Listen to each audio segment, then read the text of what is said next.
چې سرور په غم کې ورک شي، چې سرور په غم کې ورک شي، نشه خلاص شي په جام کې، او خیام د میخانې نه توبهګار شي په ماښام کې، چې ژوندون د مرګ د یرې د عام په شان راغونډ شي، دغه وخت کې فرق ورک شي په ساقي او په امام کې. اوس د شعر لپاره راغواړم غلام حسین محب. د وړوکې غوندې نظم ستاسو خدمت کې وړاندې کوم. د وخت د خیال وساتو چې نن اته کاله مخکې ما خپل کتاب کې چاپ شوی دی، نو عرض کوم د سپرلي ښکلي رنګونه جمع شوي په ښه شانو، د سپرلي ښکلي رنګونه جمع شوي په ښه شانو، چې شاعرو مصورو فلسفو غني خانو، ښه عکاس د کائناتو ترجمان چې د فطرتو،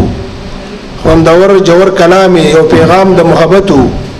که ګیلې وي که شکوې وي پکې تریخ شان حقیقتو،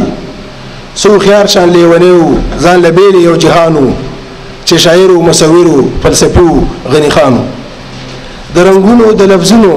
تخلیقونه یې شاهکارو،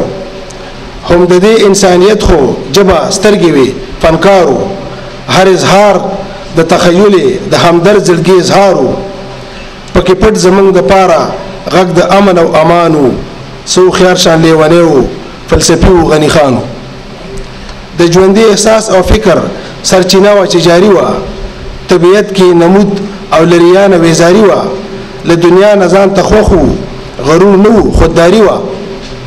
د پښتو ادب تاریخ کې دا لا سرنګ انسانو، چې شاعرو مصورو فلسفو غني خانو، او د خوشحال غوندې قلمي تل په ننګو د افغانو، د خوشحال غوندې قلمي تل په ننګو د افغانو، صوفي نو خو عرفاني ومندلې د رحمانو، تازگی و کلام کې